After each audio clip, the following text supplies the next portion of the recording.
Our text for our Thanksgiving message today is found in the book of Romans, Romans chapter 1, and we'll read verses 20 through 25. Romans chapter 1, beginning with verse 20. For since the creation of the world, his invisible attributes are clearly seen, being understood by the things that are made, even his eternal power and Godhead, so that they are without excuse. Because although they knew God, they did not glorify him as God, nor were thankful, but became futile in their thoughts, and their foolish hearts were darkened. Professing to be wise, they became fools, and changed the glory of the incorruptible God into an image made like corruptible man, and birds, and four-footed animals, and creeping things. Therefore God also gave them up to uncleanness in the lust of their hearts, to dishonor their bodies among themselves, who exchanged the truth of God for the lie, and worshipped and served the creature rather than the Creator, who is blessed forever. And amen. And may God bless the reading of his word today.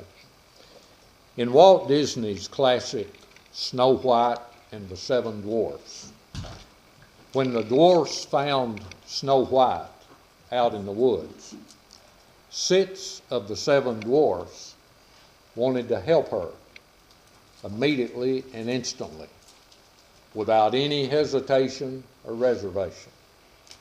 But one of the 7 was very reluctant, very hesitant, very leery about helping Snow White. Now, for a wonderful prize, and you know we give wonderful prizes, for a wonderful prize, can anyone name the one dwarf that did not want to help Snow White at the beginning? You got it.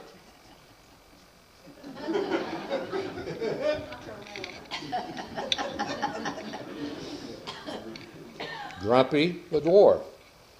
Your prize will be in the mail sometime. Now, why did they call this dwarf Grumpy?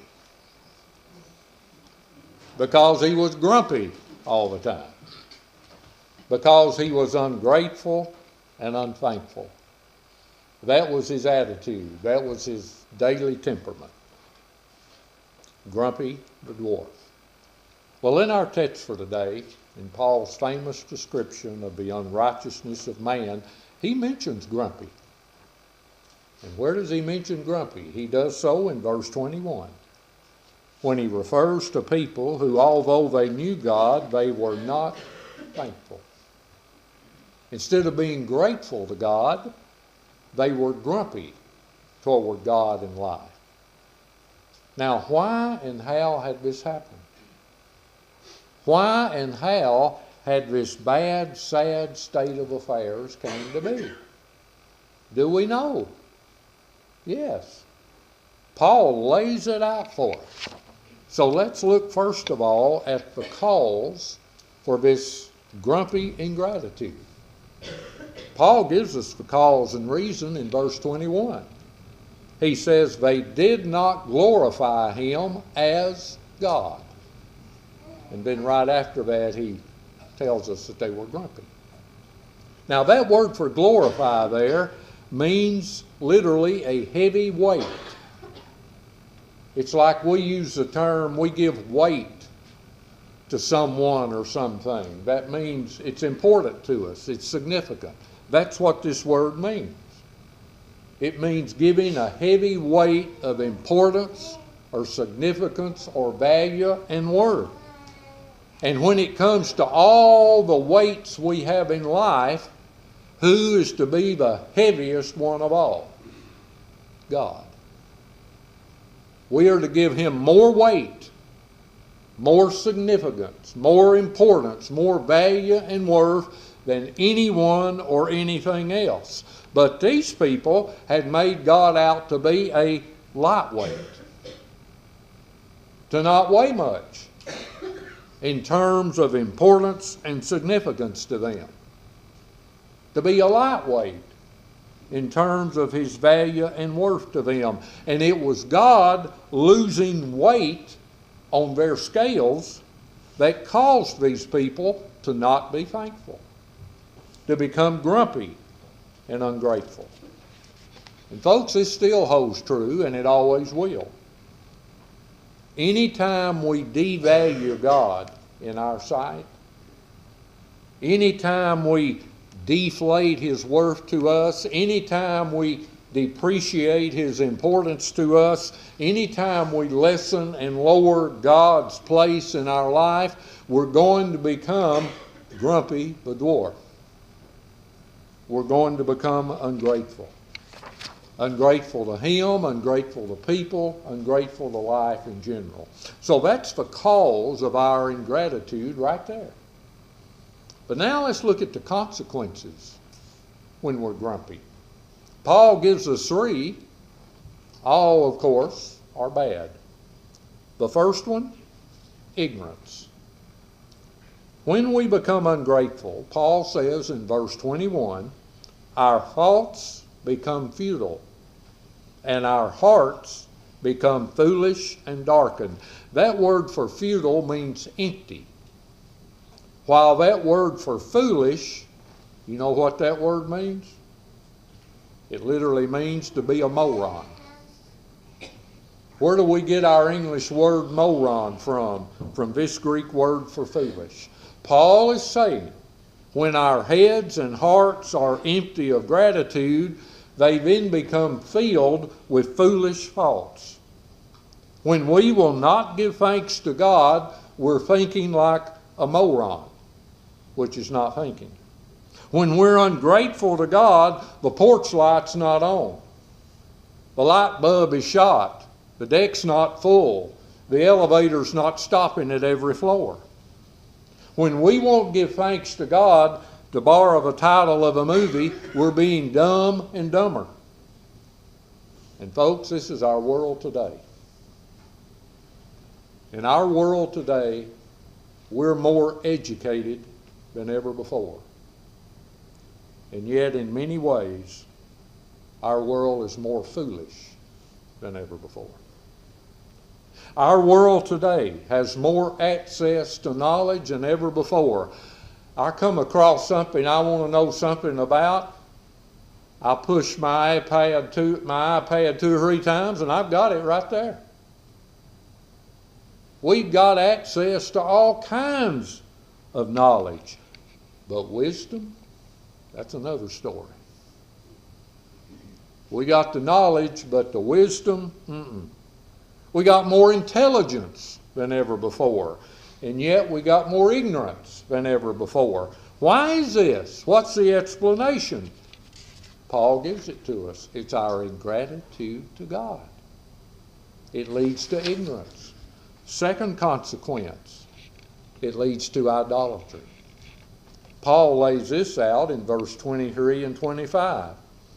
He refers to man making God into an image of man and animals, worshiping and serving the creature instead of the Creator. This is what happens when we stop being thankful and grateful to God. We no longer worship Him, but we keep worshiping. We just worship some person or some object or some animal. We worship the made instead of the maker. We worship the goods instead of the God. We worship the product instead of the producer. The amount of gratitude and idolatry in our lives always connects and corresponds. Here's how it works. When our gratitude is high and a lot, our idolatry will be a low and little. But when our gratitude is low and little, our idolatry is going to be high and a lot. We're made to worship. The one who made us that way. But when we don't worship the one who made us to worship Him, we're going to worship something or someone. Gratitude to God leaves no room for idols in our life, while ingratitude to God Leaves no room for God in our lives, but lots and lots of room for our idols. And then there's a third consequence: immorality. Immorality. Paul refers to this in verse 24 when he refers to man's uncleanness, the lust of his heart, and the dishonoring of the bodies. You add ignorance and idolatry together, and it always comes out to immorality. Just as sure as 1 + 1 = 2. When you have futile thoughts and foolish hearts, coupled with man worshiping anything or anyone but God, folks, you can't help but have uncleanness. You can't help but have lustful hearts. You can't help but have dishonored bodies. And we're seeing this today in our world on an expanding and exploding level. Our morals have sunk and stunk to an all-time low. Our morals are filthy and foul. Our morals are perverted and inverted, inside out, upside down. Our morals, for the most part, have disappeared and vanished. Immorality rules, reigns, runs, and ruins the day. Unclean has replaced clean, lust has replaced trust, and dishonor has replaced honor. And when did this downhill avalanche begin? It began with the first snowball called ingratitude to God. Do you see the clear connection here, folks? Do you see the obvious cause and effect? When we move thankfulness and gratitude to God out of our lives, ignorance is going to move in. Idolatry is going to move in. And immorality is going to move in. This takes place with us individually and personally, and it takes place with us collectively as a culture and as a world. And this is why it is so very, very important that we stay grateful and thankful to God. Because if we don't, that's what it leads to. Every time. All the time. Just happened to have a list of the 7 dwarfs with me today. Let's see which one you are. There was Doc. Doc wore the glasses. Now, we've already talked about Grumpy. One of the dwarfs was named Happy. Now, that's the one we all should be. Happy always had a smile on his face. Always had a pleasant look, nice. One of the dwarfs was named Sleepy. He was always sleepy. Always nodding off, dozing off. Couldn't keep his eyes open, couldn't stay awake. One of the dwarfs was named Bashful. He was very bashful, very shy, very timid. One of the dwarfs was named Sneezy. Whenever he would sneeze, the earth would shake and quake. Yes, Riley, that's you. We love you, but that's you. I was waiting for somebody to say it. And then, last but not least, there was the dwarf named Dopey. Charlotte says, that's you, Mike. Dopey was the one who always was tripping and slipping and falling and breaking stuff and knocking stuff over. Yeah, that's me. Those are the 7 dwarfs. Now, if you're Doc, you wear glasses, that's all right. If you're Happy, more power to you. If you're sleepy, that's okay. Just don't go to sleep while you're driving a vehicle. If you're bashful, That's all right. Nothing wrong with that. If you're sneezy, that's okay. As long as you cover your mouth, that's all right. And if you're dopey, that's even okay. We can put up with that. But folks, this one ain't all right. This one is not okay. Why? Because of these things that it always causes and leads to. That's why. So whichever dwarf you want to be, whichever dwarf you are, that's fine and good, except for this one. We can do without this dwarf.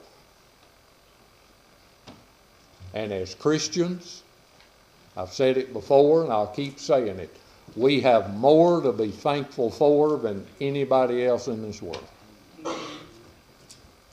There is no reason for a child of God to ever wear one of these.